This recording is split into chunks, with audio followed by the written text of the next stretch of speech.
What is going on, everybody? Welcome to the Game Informer Show, a weekly podcast covering the video game industry. Join us every Thursday for a discussion about the latest gaming news, reviews, and exclusive reveals alongside Game Informer staff and special guests from around the industry. I'm your host, Alex Van Aken, and today I'm joined by Kyle Hilliard. How you doing, Kyle? I got ahead of myself. Hey, Alex, you what's did. up? I'm good. A little nauseated, maybe. Yeah, we'll get into why in a second. He's been playing some bad games, he's sick of it. He's sick to his stomach. We'll get into it. And joining us, returning guest, Jesse Vitelli. How you doing, Jesse? I'm doing good. Thanks for having me. I always love coming on the show and talking with y'all. So it feels good to be back. It's been a while. Yeah, it's been a few months. Thanks for joining us. You're going to be walking us through Wild Hearts later in the show, which is the new action monster hunting game that isn't Monster Hunter, but apparently is pretty good. So we're going to get into all of that. But actually, before we get started, Jesse, just real quick, where can people find you if they don't know who you are? Where do you work? All that kind of stuff, just so we can quick introduce you. So I'm a staff writer over at Prima Games. Those people that used to make those sick guidebooks back in the day. Now we're a website because that's the digital age, baby. Just like us. Hell yeah. And that's where you can find my work and whatever else. And then if you type my name into Google, you'll find all sorts of stuff. Have fun. Go down a rabbit hole today. It'll be a good time. Yes. All right. Kyle, why are you nauseous? What's going on? Well, Alex, I'm not really that nauseated right now. I've been playing PlayStation VR 2, and I don't. But right out of the gate, I don't want to imply that it was made me any additionally or extra sick than your average VR headset. The normal amount of sickness. I have my VR legs under me pretty comfortably. I've played a decent amount of VR. I play the Quest 2 voluntarily frequently. Okay. I play a lot of Beat Saber and and I've been playing a lot of PlayStation VR 2. By the time you're listening to this, I think we have a proper review on the site. We don't do scores. We don't do our typical 1 through 10 scores for hardware. We do grades, and I gave it a C. A C. Oh, that's what I gave it. Yeah.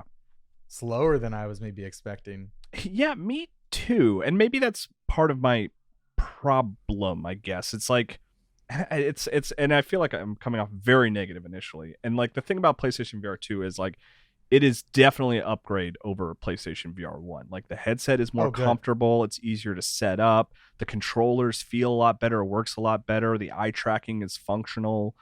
It does look better than PlayStation VR 1. But on the grand scale of VR headsets and stuff, it kind of runs into basically the same issues that any other headset does. And I think with the PlayStation 5 power, and I was kind of hoping for more. I was kind of hoping, and maybe it was unfair, but I was kind of hoping for something a little revelatory and feeling virtual reality has come a long way, and this is where we are now with the PlayStation 5 and PlayStation VR 2, where mostly I was just this is a good version of comparable headsets.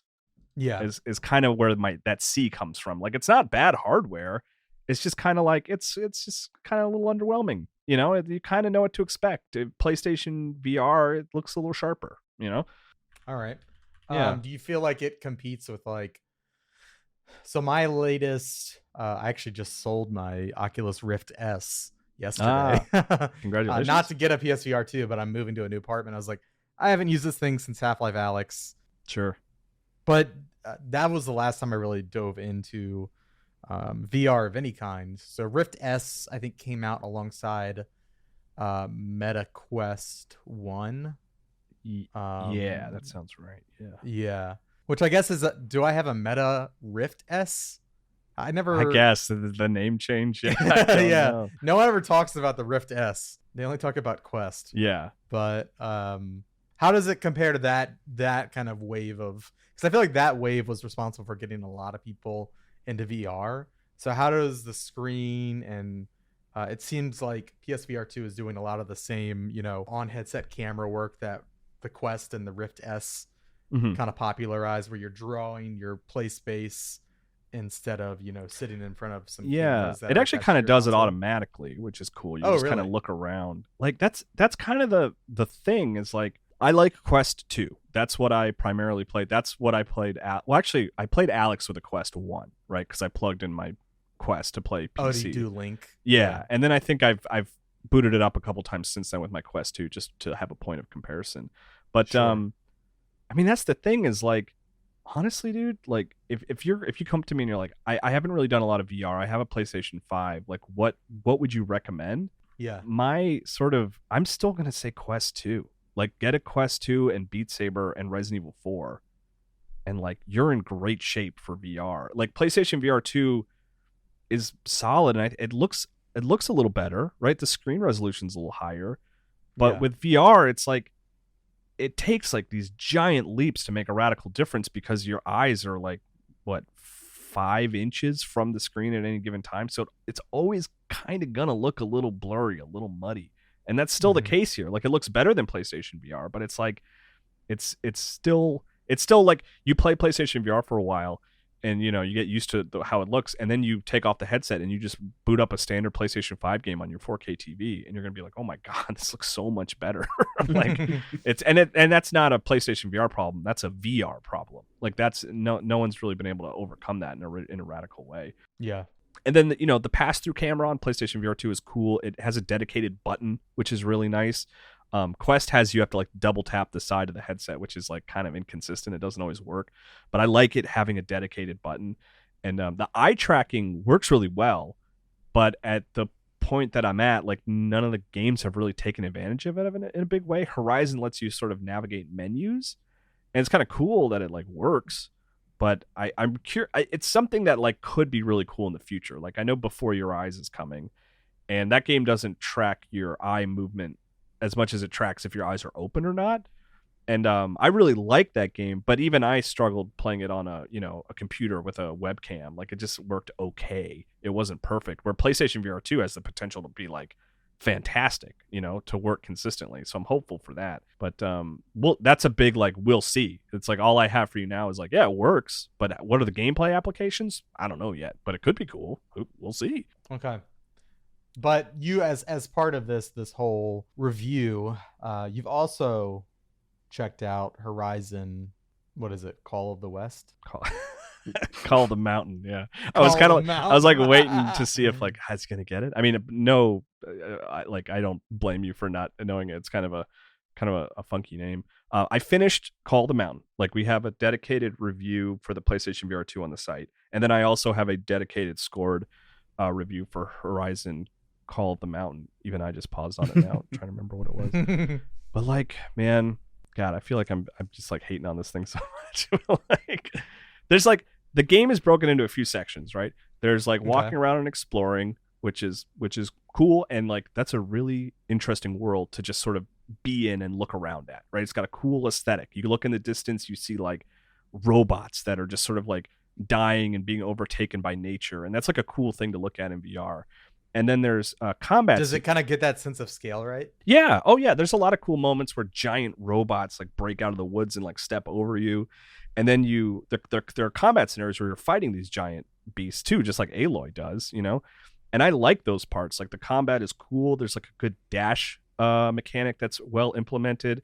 Mm-hmm. I mean, shooting a bow and arrow in VR has been done a lot because it's fun. Like it's a fun thing to do in VR, and like it works really well in Call of the Mountain. In fact, to the point where I think the game actually helps you out a lot, and like it makes you feel like you're a really good marksman. Like there are shots that I took against like flying robot birds and stuff where I was like, game, I think you helped me out a little bit there, but I appreciate it because like it made me feel good about myself. It's like, oh, I didn't realize there were homing arrows. Yeah, exactly. And then like there's like VR is really good for tinkering, like picking up objects and kind of like holding them close to your face and looking at them. And like the character you play as Ryas like builds all his arrows, so you have to like put your arrows together when you get material, which is like fun. That works well in VR, and that's all cool. But like the majority of the game, something like maybe like 60 to 70% of the game is climbing, and I just flat did not enjoy climbing. Like, I don't like the process of climbing in VR because it's basically like, this is an audio medium, but like you're basically just kind of doing this. Like you're like pantomiming a cat, like clawing at a sofa or something. And that's like the process of climbing around. And then, and just like visually, majority of the time is like, you're just like, you know, a foot away from a cliff face, just looking for the next handhold. And that's just like that's just not that interesting. That's like, I want to like look out in the distance and see stuff. I don't want to like stare at something that's like right in front of my face.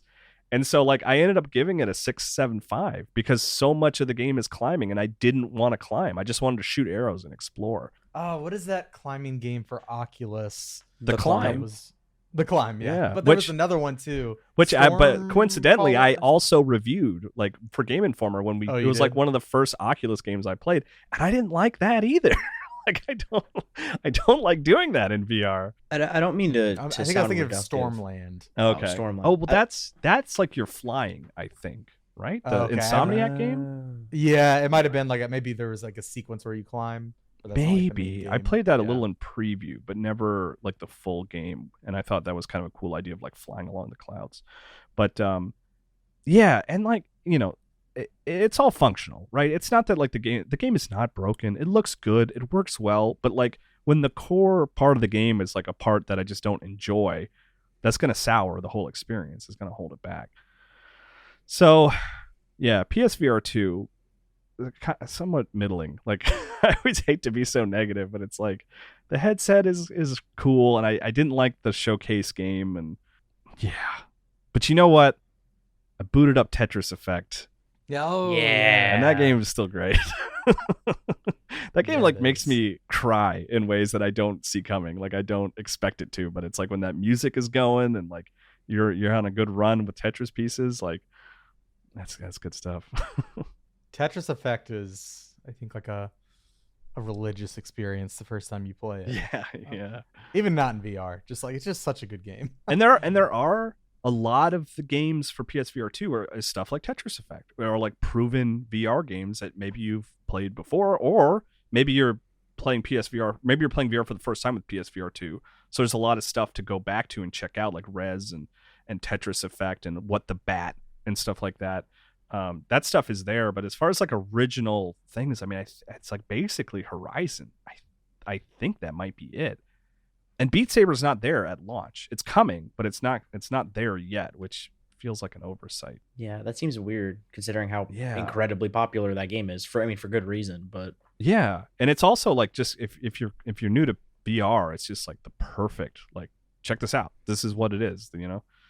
Pistol Whip, I believe, is there though, which I would kind of put in that same Ooh. tier. And I do like I Pistol think Whip. Pistol Whip's going to be there at launch.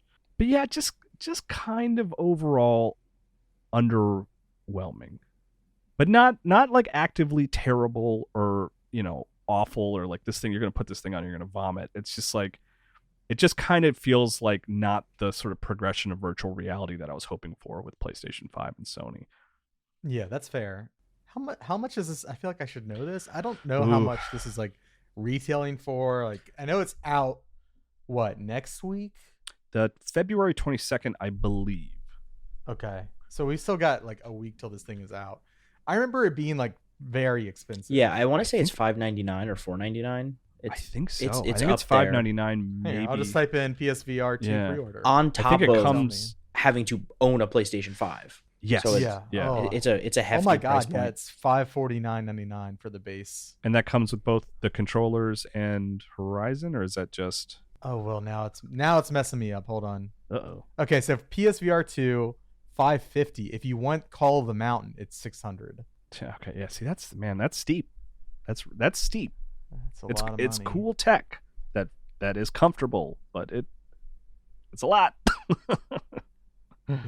Yeah. Jesse, do you have any interest in PSVR 2? Or what's your experience with VR in general? So I have a Meta Quest 1 that I got on like a Black Friday sale. And then very shortly after, they were like, we're all about the Quest 2 now.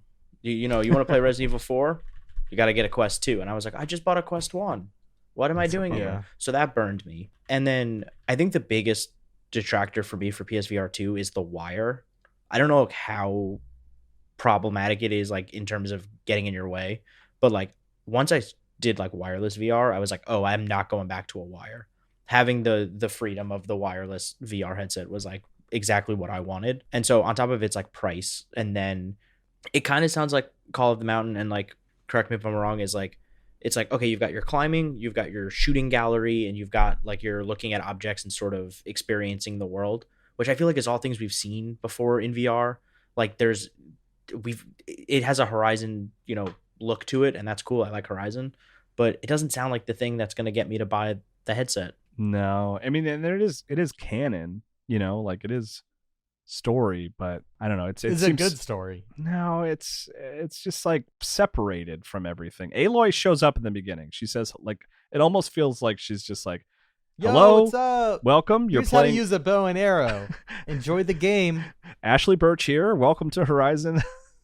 Welcome to Horizon Call of the Mountain. Yeah, this is definitely a Horizon game. I'm here to confirm that, but does it feel like a theme park attraction where it's like Aloy comes in, it's like, we're going to welcome you to the ride, and now we're going to go do this thing for a couple hours, and then you're going to kind of get off it and be like, that was neat, I guess? Yeah, it's more than that. Yeah, okay. In a complimentary way. Like, I mean, there's big locations that you can walk around and explore and find things, and there is a story about, but it's like the small cast of characters, and it doesn't really overlap with what Aloy's got going on, which is like the interesting part of that world. It's more just like this sort of criminal who's trying to earn a pardon to track down his brother, and then there's like a little bit more to it than that, but like, It's not like, oh boy, you better play this before the next DLC or Horizon 3 or whatever it's going to be called. It doesn't feel like that. Yeah, I think I was already I was kind of in sticker shock. Yeah. When I first saw the price for that, because I think my Rift S, I know I keep going back to that, but that's my experience, and I purchased that for myself. I didn't get a review copy or anything of that, and I think I paid like $3.99, and that was the perfect. I was like, that's a respectable amount. It's like the next wave, and it can do a lot of the cool, in headset camera work, so that I don't have to have the huge setup. Mm-hmm. I just can't imagine spending $600 on like a next iteration for a thing that already exists. Yeah, that's what it feels like, right? On top of buying a $500, $400, depending on which mode you want, which console you want, it's a lot of money. I'm like, I'd rather just buy a PC and, or whatever. I don't know. And Jesse, you're right about that wire. Like, I've gotten used to not having a wire, and you can get used to it. It's long. It's like 15 feet or something. It's pretty generous, but like, it's still there, man. Yeah. It's like, wow, if this wasn't there, that'd be a little bit better. It'd be a lot better. Well, that's a bummer. Of course, I go and recommend them to go and read rather your review of the PSVR 2 on the website. We're going to have a video review of Call of the Mountain going up in the next few days, ahead of the launch. So if you want to hear Kyle's, deep thoughts on the game and see some gameplay as well. Yeah, I ended up capturing I do a have lot. A question. How did you end up having to capture? Yeah, that was my question. Yeah. Oh, I put my cell phone like up in the. I mean, I just outputted to GoPro. I have my PlayStation 5 next to my PC, and do they output it in just like a flat look? Yeah. I mean, you basically see, if you've seen VR gameplay, I mean, you know what it looks like. Yeah. Cool. Well, be sure to check that out. Let's get into the playlist. This is the part of the show where we talk about, well, I guess more of the games we've been playing. We've already talked about some of them, but Jesse, I wanted to invite you on, not only to hear your thoughts on games in general, and just to have your welcoming, warm presence on the show, but you have been playing Wild Hearts, which is a new. What are we calling this genre of games? Is it just like an action? That's a great question. Game? That is an action game. A Monster Hunter like. Yeah. Action hunting game. I like them all. They all sound great. Yeah. Pick your favorite. You've been playing this game. I have a copy as well. I ran into some issues with my download because my PS5 really hates me. It always like goes into this weird mode where it like won't turn on, but the light's on. It's a great time. Damn. You might be under warranty for that. You might want to look into that. Yeah, maybe. But I finally got it downloaded, and I'm excited to play it tonight. But I want to know what's in store for me, Jesse. So regale us. What is Wild Hearts all about? So, two things up front. One, this is not Sayonara Wild Hearts. I've seen people get those two confused, even though they're drastically different things. And two, I'm a big Monster Hunter fan, so this was like on my radar, and I'm like, oh, but it's Omega Force, so it's like different, totally different thing. And then I started playing it, and like I was like, oh no, they just went and made Monster Hunter, but they have so many of their own ideas built into this thing. And so, the game starts you out, it tutorializes a lot of the stuff. If you've played or are familiar with a Monster Hunter game before, you will feel right at home with the like, okay, we're going to give you long sword, it's going to do big sweeping attacks. It's, your animations are very deliberate in Monster Hunter. And I feel like in Wild Hearts, they're a little less deliberate. It's a little more fast-paced, action-y, which I think for some people is going to be like a benefit for them. But where Wild Hearts really shines, I think, is they have this like building system that you can implement. So if you're in the heat of a battle with a monster, you can put up a wall. Like you just build a box, and you stack them on top of each other, and suddenly you have cover to hide behind. But not only do you have cover to hide behind, but then you can scale the box wall that you've made and jump off the top of it and do like a special aerial attack. And then as you sort of slay more of these creatures and level your character up and go through the skill tree and all of that good RPG stuff, you start unlocking different mechanisms that you can place around the map. So I got a spring that you would put on the ground, and it kind of shoots you forward like a dash. But what I learned was if you're in the middle of dashing and you attack, you get another unique special attack animation. So I've been using the bow and arrow, and when you put a spring down and then hop and shoot, you shoot like a bunch of like a spread shot. And if it hits the monsters, they'll stay there until you use a charge shot, and then it'll explode all of the spread shots that have been like stuck into the monster. So you start like realizing that the buildings you're able to kind of create with like one or two buttons can be comboed into one another. So you start almost like building your own little like parkour jungle gym while fighting this monster. And you're like, okay, I'll build this wall, get up on the wall, jump to the spring, all while you're doing this battle with this like creature that's just, the creature I fought was like, it was called Rage Tail. It's the first monster you fight. And it sprouts up this like cherry blossom tree, and it's this little like rodent with like a ball tail, and it's swinging it around, very Monster Hunter like. They have very deliberate animations. When an attack is coming, when you're going to need to roll out of the way, all of that stuff. But what really kind of struck me with Wild Hearts is I finished up the fight with Rage Tail or whatever. The game was like, great, you did it, now go back over here and continue the story. And then I came back to that area like an hour later, and all of the stuff I had laid out was still there. So the game has this like persistence to it, where when you build stuff, it stays in the world. So like it gives you that kind of Death Stranding vibe. Are you like loading out of the map and everything and coming back and it's still there? So it depends. So there's like two sets of missions. There's kind of like, so in Monster Hunter, it'll be like you'll go back to sort of the camp, and then you'll go out on a monster hunt and come back. This game is like your camp is kind of in the world. So when you're not on a hunt, you can kind of just roam around and do whatever. And I like that. The game, after defeating like the second monster, you unlock the zip line, and you can kind of build a zip line and shoot it to another place. And then you can keep it there. So you can build like a whole zip line network throughout the map.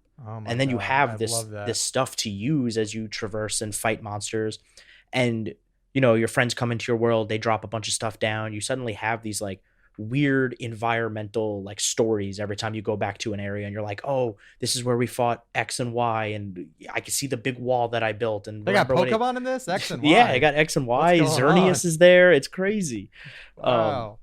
But it's really interesting, and I'm not super far into it, so I don't know the extent to which this goes. But I was like kind of shocked when they were like, oh, here's the zipline network, build your ziplines all around the map. Here, your stuff's going to stick around. And you have this camp that you build up and you add new things to all the time, like build a search tower that'll let you like find certain monsters on the map. you can like dry out meat to eat. And so you have this like big like rack that just has a bunch of meat on it that you're like drying over time. You come back and check on it. It's got its own ideas to separate it from Monster Hunter while still sort of giving you the itch you want from a Monster Hunter game. It's a neat thing. Yeah. You're early on, right? Like acknowledging that. Like, yeah. Do you think it like will it steal Monster Hunter people away, or at the very least like exist alongside it? Like, as I probably maybe the more likely scenario, or do you like does it have the potential to compete? I think it does, but what I don't know yet is like if this is a game where you're going to kind of hit the credits, because it does have it feels like story is more of an emphasis in this game than in a Monster Hunter, where it's like there's kind of a story, but you're really there to just fight the monsters and then go do your thing. I feel like people might hit credits on this game and just kind of be like, that was a cool experience. That was a cool thing that existed, and just kind of put it on the shelf and maybe not forget about it, but not play it again. Where like Monster Hunter is very good about updating, and, you know, they're always adding seasonal content and big expansions. I don't know what the plans are for Wild Hearts, but I could see people like experimenting with this for a handful of hours and then kind of being like, I got my fill, I'm good, and kind of maybe putting it away. But it has enough of its own ideas that I think that some people might get like really into this game. How many weapons are in the game? Is it like, are they just taking Monster Hunter weapons and making it for a new game? Or I know they have like their whole build system and stuff, but so what's that sort of the main weapon? What do those kind of look like? So the game starts you with the longsword, which is the weapon that Monster Hunter Rise, the most recent Monster Hunter game, starts you with. But after you kind of complete the early tutorial, it unlocks like their equivalent of like the great sword, a bow and arrow, like a sword and shield. So it's like how Valorant pretty much used all of CSGO's guns. Yeah, but the game doesn't unlock all of the weapons up front the way that Monster Hunter does, where Monster Hunter is like, here are the 13 weapons. Here are the base of all 13 weapons. Pick one. That'll be your weapon. Go. This was like, you have a list of like 4 or 5 right now, but I can see like way more that are not unlocked yet. And then from there is the skill tree, where like you got to hunt this certain monster to you know, get this upgrade to make the fire bow, and then that can split off into like 4 other directions to go to the different elements. So they've taken a lot of those systems for the weapons and kind of just done them, but I have not seen the extent of how many weapons are in the game. I would not be surprised if there were 13 and they were very similar to the 13 in Monster Hunter, but I don't know that. Kyle, are you a Monster Hunter guy? I don't know your history with the series. I apologize. I'll forgive you this time. No, I actually would not. I'm not a Monster Hunter person. I the most I played. I feel like you would be for some reason. Because I'm cool. I don't know. Yeah, give that vibe. I give that like a nerd. I played Rise. I think was the one I played the most, which the recent one for Switch, which is like 8 hours or so. But we work with Lele here at Game Informer, who's in production and does great work, who has a long time been the office's Monster Hunter super fan. Like before it was cool. Like she was online playing the original Monster Hunter on PS2.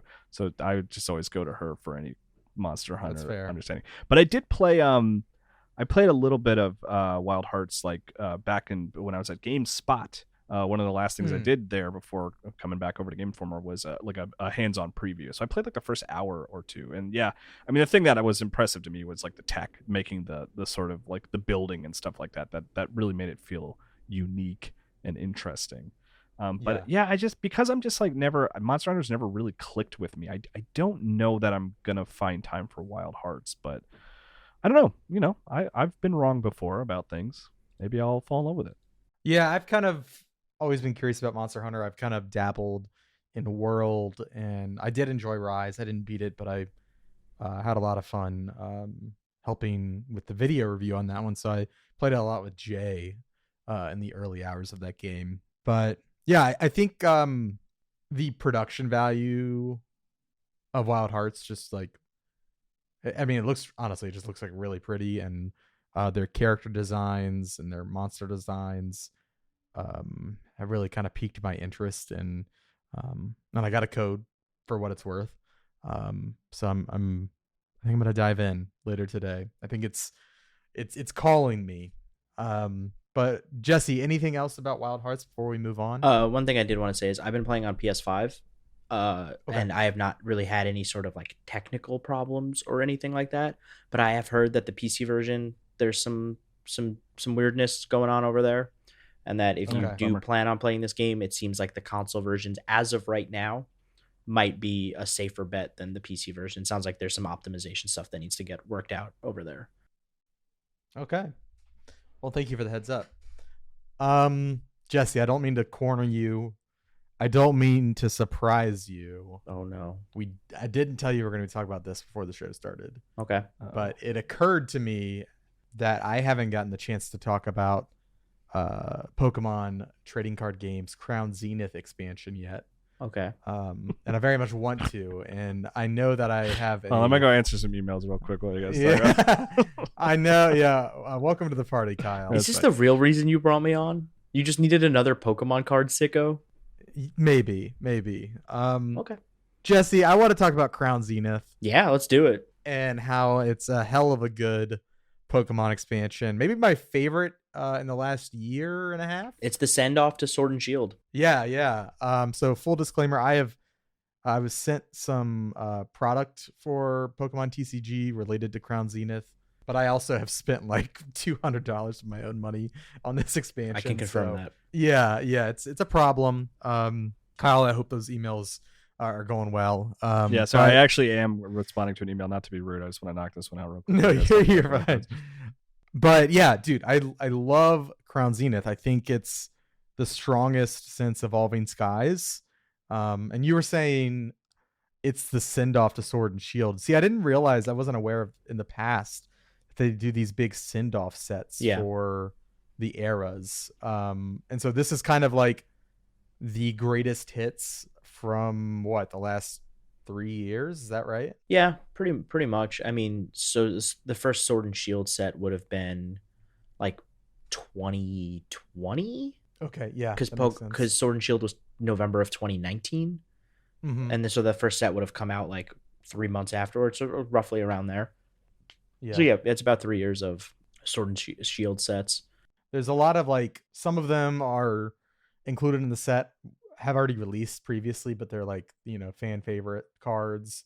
Some of them are like reworked art, and then some of them are like brand new. It's kind of like I feel like they kind of looked at like all of the great cards that people loved from the past, and like there's a Leafeon alt art or a Leafeon ultra rare in it that's like another take on like one of the alt arts, that kind of thing. But yeah, what do you think about the set so far? How many have you gotten to open any packs? I have not gotten any Crown Zenith yet. I've been trying to be very good about that, because there is only exactly one card I want in that set. Which is it? And it is the Comfy full art, which I think you have two of. I just said I'll give it to you. Yeah. Under the stipulation that you fly to Minnesota. Yeah, which is cheaper for me to just buy the card at that point, because I think it's like $2 on eBay. Yeah. But no, realistically, like, I love opening packs of cards. I love Pokemon cards. But I usually don't buy a set unless I'm like in person and I see it, and then I'm like, oh, it's in front of me. I'm going to impulsively buy this thing. Whereas in like online, I have more self-control about like ordering cards, which I think is very good for my wallet. But I know I think it is. At like PAX East or something, there's going to be someone selling cards, and I'm going to buy like way more Crown Zenith than I need to, and just open up a ton of packs. And I really like the Galarian Gallery this time around. Yes. Some of those cards are really good. They have started introducing, I think in like the last year, they've introduced, at first they were called the Trainer Galleries, which I think, were they introduced in Astral Radiance? Something like that. Within the last year, they've introduced these Brilliant Stars. Yeah. So essentially there are like subsets within a set. So in the past expansions, like they would include like shiny Pokemon variants, and you would have the chance of pulling one of those.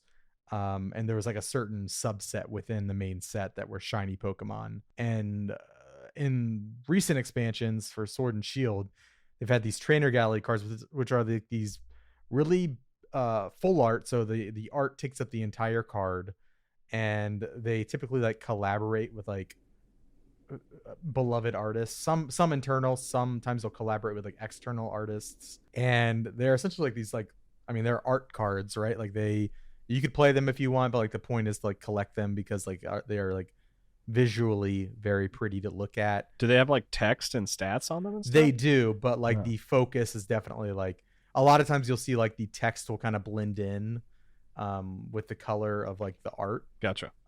It's definitely not as prominent as like the other types of cards. And in Crown Zenith, you've got the Galarian Gallery. So it's like a lot of Pokemon from the Galar region. It's a mouthful. Yeah. Hey, at least they made it like an alliteration this time. Yeah. It's a little easier. And so, for instance, like there's like a really, like Jesse said, like Comfy is a Pokemon, a flower Pokemon, and the full art card is like a bunch of flowers, and it's Comfy. There's a really cool one that I like, and it's like a pair of cards. There's an Electivire card, as well as a Magmortar card that are both in the gallery. And so on Magmortar, his card, he's like by a fire in the winter next to Electivire, and they're like, you know, just vibing together next to this campfire. And then on the Electivire card, Magmortar's on that card, but Electivire is the main focus, and they're kind of like building this little story like they're friends or whatever, and they're hanging out. But it's just like a way to kind of appreciate Pokemon. Like there's typically like Mew. There's a really great Mew card in this set where he's like sleeping in this like little forest, this little grove, and there's like a bunch of Pokemon watching the Mew. Creeping. It's creeping on the Mew, yes. But I've really enjoyed this set. I'm very much excited for the next set, which is going to be the official kickoff of Scarlet and Violet. And I was gonna do a video on this. I decided to make it a podcast topic, but I think now is like the perfect time to get into the trading card game again if you're interested, because you've got this Crown Zenith set that is kind of this big send off. They've got a lot of excellent cards to collect, and you know, I think like they've got the original like legendary dogs are in it. A lot of the Eevee evolutions. There's a Mewtwo. There's in there. a set within the gallery of I think like maybe like 9 or 10 cards that if you put them all together, they like create a larger picture. There's like a lot of really cool stuff they've been doing with this set, and it's kind of like a great send off for Sword and Shield. There's some really great like alternate arts, which for people who don't know what that is, like there are regular card arts, and like so let's say I like Pikachu, I draw a regular Pikachu. Well, I have a very rare chance of pulling like a secret rare Pikachu that has like a really cool artwork, and it's like really rare, and you know, it might have the same stats as the normal Pikachu card, but like it's a lot prettier and it's harder to find, and so therefore, you know, there's inherent value in that. But yeah, just like I just wanted to say, if you're interested in the TCG, I'd say if you want like the freshest start, the next, I think in like March, they're dropping the Scarlet and Violet set. March 30th. Yeah. So if you want to hear more about all this, you can follow me on Twitter. I talk about Pokemon a lot. Today, I mean, I went and spent my lunch break I bought like a binder of cards from like this kid. I like met his mom at his mom's work, and I bought his cards for $25. And I got some good stuff. I got some like stuff from like 2010. Are you guys gonna play the Pokemon trading card game when it comes to Nintendo Switch Online? The Game Boy Absolutely. game? Yeah. Yeah, I will. That's a really good RPG. That's a really good RPG. Yeah. Yeah, that is. I think is one of my favorite Pokemon games. I remember when I was young, I borrowed it from a friend and booted it up, and I was just like, I don't understand this. This doesn't. Dude, am I catching no. monsters? Let's go. And then I went like back to Tetris or something. No, it is a proper like open world Pokemon game. Does it teach you the card game? Yeah. So it is a proper Pokemon game. Instead of catching Pokemon, you are battling with cards and like getting new cards off of players you beat. Okay. That sounds cool. And building like it's awesome. It is probably the best Pokemon spin-off in my opinion, like outside of like the core games. Interesting question. It's definitely up there for sure. Yeah. Pokken Tournament. Nah. I'm just trying to think of spin-offs that I've played. I think I reviewed that one. Mystery Dungeon. Have you played Mystery Dungeon? I reviewed one of those. Yeah, not my cup of tea. Yeah, well, Poke trading Park. card game is better than all of it. Arceus. Pokemon trading card game. There we go. Game Boy Color. Arceus is good. I got a Japanese copy while I was in Japan last time for like $10. Cool. I was really excited. And then a month later, it's coming to Switch as part of the service I already pay for. But yeah, can you go ahead and buy a copy of Golden Sun 2 just to get that that process of bringing it to Switch Online faster? Can you go overpay for a cartridge for me? Well, I told you about how I accidentally purchased Golden Sun 2. Yeah, do it with the sequel is what I'm saying. Okay, I'll get on that. But yeah, that's the Pokemon corner. It's been a minute since I talked about it on the show, but I'm enjoying it. I was talking to Jesse the other day. For some reason, Pokemon trading cards are one of the few escapes I have in life that are just pure joy for the sake of the hobby. Do you play the game, or is it more just you like collecting the cards? I like collecting the cards, and I like organizing my binder. I organize it all based on the Pokemon sexiness. Type. Oh, okay. Yeah, sexiness. No, that all makes sense. I totally get. No, it's just a full page of Mr. Mimes when you open it up, and one Mr. Rhyme, just for But yeah, we did get some questions about PSVR 2. Sure. That I wanted to get your thoughts on. But real quick, Kyle, we're gonna do our housekeeping. It's part of the show where we tell you what's going on in the world of Game Informer. We typically start the section off with a new podcast review, but we don't have one this week. So if you'd like to go and leave us one over on Apple Podcasts, that'd be a huge favor for us, and we'd be sure to shout you out on the next episode. Thank you everybody who's listening over on Spotify. I see our rating going upward. Oh, nice. And I appreciate that. I wish I could shout you out individually, but sadly Spotify doesn't share that information. But if you're out there and doing that, we do appreciate you. Kyle, is there a Dino Crisis replay episode this week? Yeah, we'll be playing on Friday. Probably a proper 2-hour episode because I've been awesome, really busy. But and then you were sick. Well, I was sick, and then I was busy. Right? Look, we'll get into it when we reveal the next cover. We'll talk about it. Okay, fair. But the VR stuff was also a burden that is now lifted from my shoulders. So maybe Friday we can actually play a full 2 hours of Dino Crisis, which I've been enjoying revisiting or not visiting for the first time. I never played it. Yeah, twitch.tv/Game Informer, and if you support us over there by subscribing to us. You just have to subscribe once and you'll get access to the Game Informer community Discord. We just do that so that we can the paywall helps keep bad seeds out. But you just have to do it once and then you'll get an invite. And if you have any issues getting that invite, you can email me, Alex Van Aken at GameInformer.com. Of course, follow these lovely gentlemen here today. You can follow Jesse at Jesse Vitelli, right, Jesse? Yes. At one point in time, it used to be Mama Vitelli. No. No, we've had this conversation. Every time you're on the show. It's just no, I don't know where you got that from. So bring it up again. Follow Jesse at Jesse Vitelli. Follow Kyle at Kyle M. Hilliard. That's with 2 L's in Hilliard. And you can follow me at It's Van Aken. Of course, go and listen to All Things Nintendo, which is our other podcast hosted by Brian Shea. Which is a weekly Nintendo podcast. He's had some cool episodes lately. I mean, number one, there was that huge direct last week, but even before that, he was doing I think he did a 007 retrospective or a GoldenEye retrospective rather. Cool stuff. So go and check that out. Just to play it a little more this week, since the day I've met Brian Shea, I have just complained to him and insulted him to his face that Ocarina of Time is one of his favorite games of all time, but he never played Majora's Mask. Well, and he finally played through Majora's Mask this month, and so him and I had a big Majora's Mask discussion. I can't make fun of him for it anymore. It's going on years now, and I imagine that's going to be on the latest episode. That's what I'm saying. Yeah, this week's episode should all about Majora's Mask.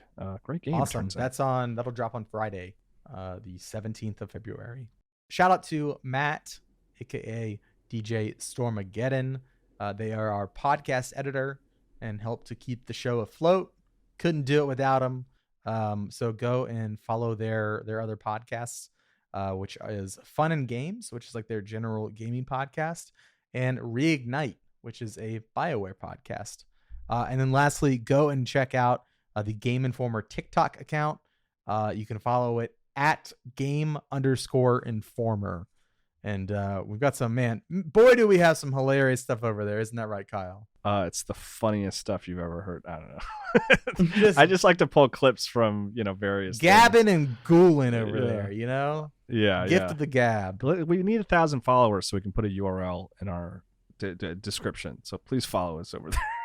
At 1,000 followers, will you dance, Kyle? No, there is no line that will eventually get. No, to 50 million. There you go. Okay, you heard it here. You heard it here first. 50 mil on TikTok. Yeah. All right. Well, let's get into the listener email section. If you'd like to submit an email yourself, or submit a question via the Discord, you can.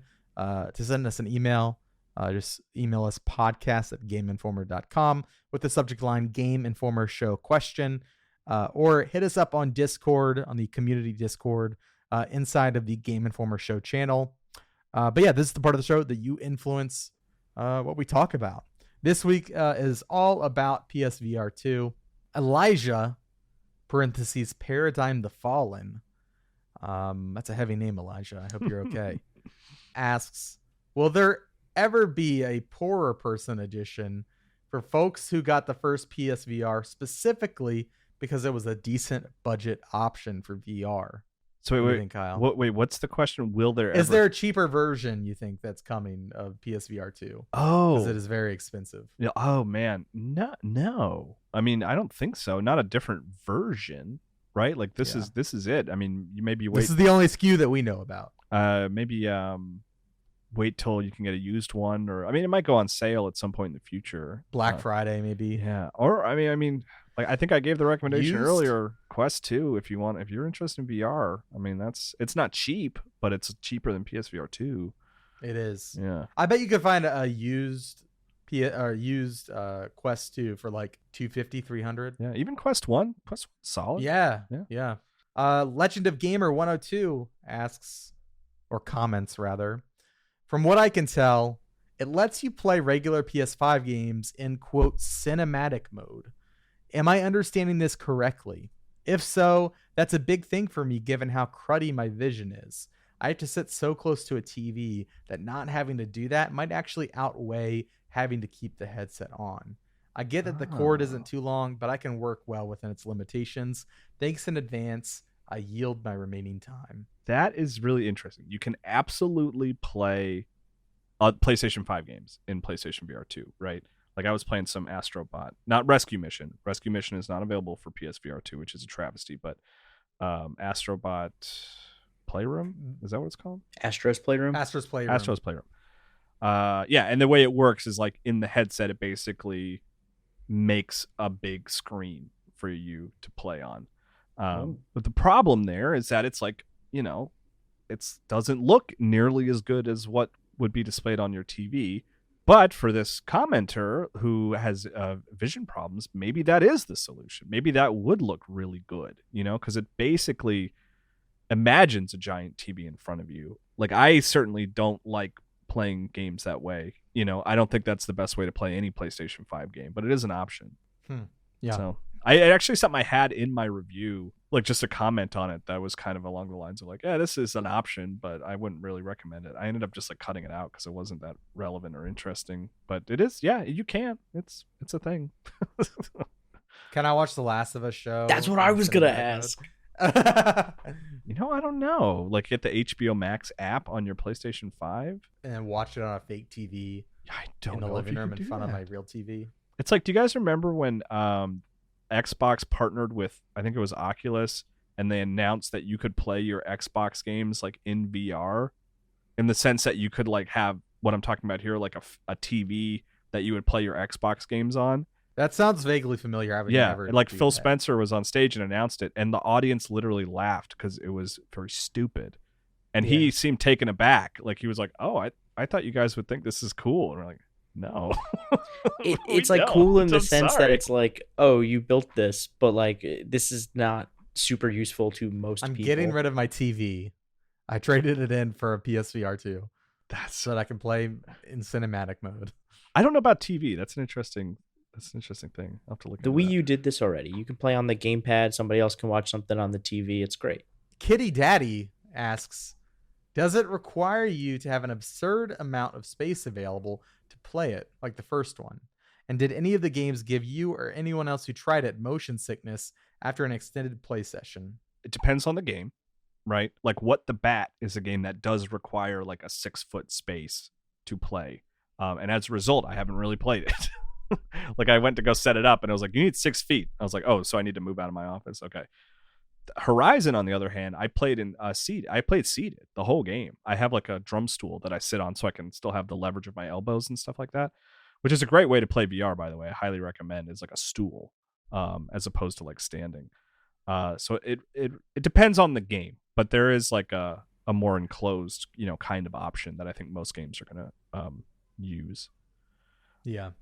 Nausea. No one else has tried it because we're all like remote and stuff like that. So it's not like we're in an office scenario where people could pop in and like try it and that kind of thing. I did experience the normal amount of nausea that I experience when I play VR games. I was kind of sprinting through Horizon to try to get the review done. So I played it more than I probably would a traditional VR game, like, like a 2-hour session. And I felt pretty ill afterward. I was like sweating and like, but that was like me. That was me pushing it because I was like, I think I'm at the end. If I kind of push this nausea, I can see credits and I could write this review tomorrow. God. But so like, the normal amount. It there's a little bit of like getting your sea legs when it comes to VR, and that's the case here as well. Okay. C Raider asks, it felt to me like the killer app the PSVR 2 was going to need to justify its existence at its current price point is going to be full-on first-party support with more titles like Horizon, because, quote, here's another platform for Beat Saber and Pistol Whip, is a hard sell for something that costs more than the console itself. Yeah. My worry now, though, with its disappointing pre-order numbers, is that Sony may not give it the first-party title support it needs, and that it could suffer the same fate as the PS Vita. So, 2-part question. 1, are my fears justified? And 2, what do you think is needed to justify its price and existence, if not first-party support? Ugh, man. I think your fears are justified, frankly. Yeah. What would it need? First-party support. It would need something from, was it Team Asobi? Is that the Astrobot team, right?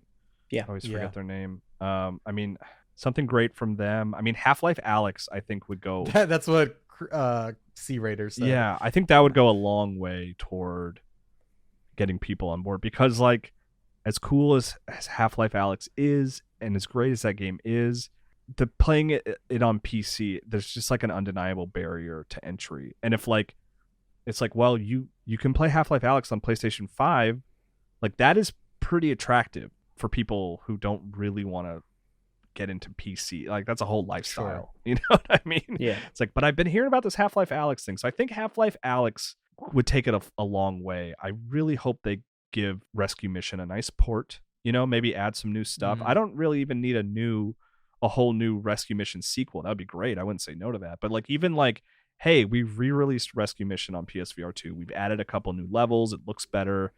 Like, I think that would help a lot. Yeah, I don't know. It's tough. And first party support would be great. I'd love to see like a Sony Santa Monica VR game in the God of War universe or something. It can kind of be like Horizon Call of the Mountain, where it's like a side story kind of thing. It doesn't have to be like a core Kratos experience. God of War photo mode, where you free cam walk VR. around. I mean, It's called God of War One Shot, and you're the camera guy following them around. I'd play that. You're Lakitu.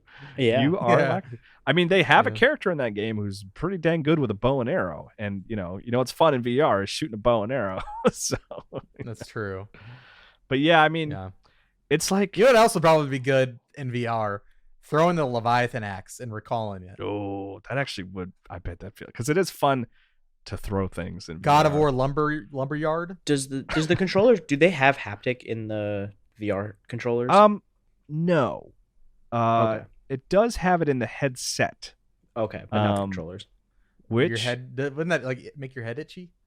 It like makes your head hurt. Vibrates. I don't like it, which is something I have a separate paragraph. So if you in the get punched review. in the game, do you get punched in real life? I mean, the things that I've played have like really not used it very much, and because it's like it shakes your head, like it's not great. I want a character in a game to come up to you in first person and shake your head.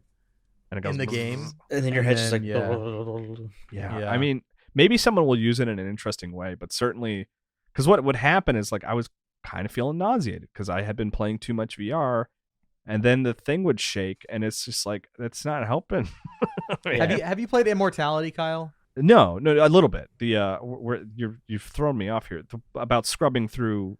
Yeah. There's like a mechanic in that game where like there's like an audio cue and like a little bit of a vibration on the controller. Yeah, and I'm wondering if you could be playing that and your head just starts to vibrate, which would make the game. That might be cool. Honestly, that sounds pretty cool.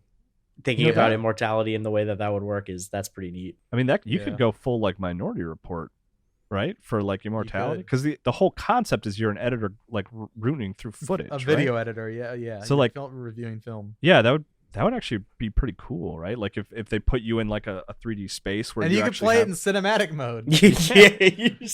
When you're sitting in a theater, you're sitting in a movie theater.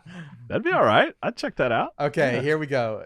We're gonna play that mode. You're gonna play. Yeah, I'm just picturing. Honestly, it's the thing that I want from VR in general is like more ports, like VR ports of games I love, like Resident Evil 4. Is so cool in VR. I love Resident Evil 4 in VR. Have you played Hitman? No, I haven't played that. Because I had Leo Vader, Hitman fan #1, seemed kind of cool on it. So I didn't really go out of my way to check it out. Same with Borderlands as well. And I didn't like Skyrim. Wait, hold on. Am I undercutting my whole point here? But the thing that like I saw someone do a mod where they did Metal Gear Solid in VR, right? You could walk around Shadow Moses.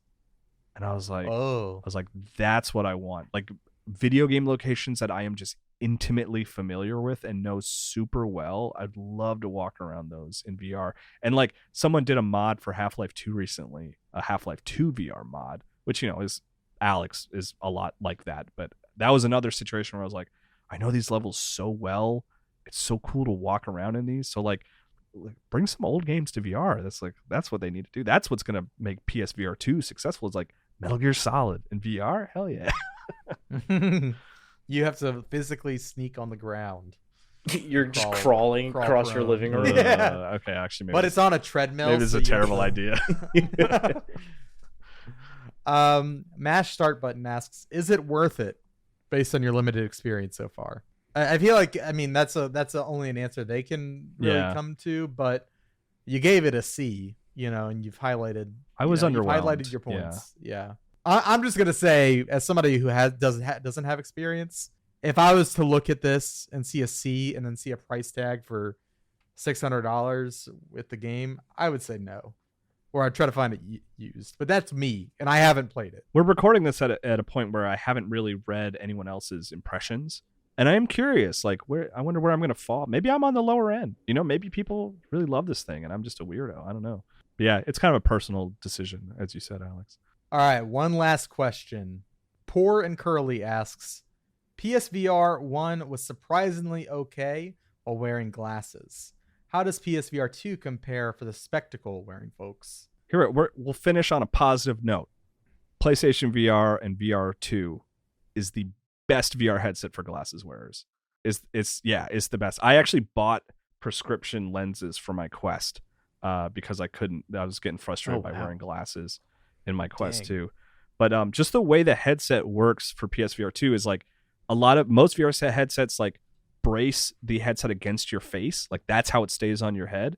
But PlayStation VR is braced against your head. You kind of wear it like a baseball cap, and then the actual headset is like sort of sits in front of your eyes, and there's actually a button so you can kind of move it forward and back, and that makes it the best for glasses. Like you forget you're wearing glasses when you're playing PSVR 2, where other like Oculus Quest, if you're wearing glasses in there, you're gonna know. And I don't like wearing contacts. I'm a glasses wearer since like I was in 5th grade. So that's a very nice thing I can say about PlayStation VR 2. It is the best headset for glasses wearers. Awesome. Well, I think that's going to do it for the show this week. Thank you all for listening. Don't forget to go and follow our special guest, Jesse Vitelli, on the social medias. Go check out Prima and go check out all their guide content and their reviews. It's a great website and it's a great crew over there. So go check them out and we'll talk to you next week. Bye, everybody. Later.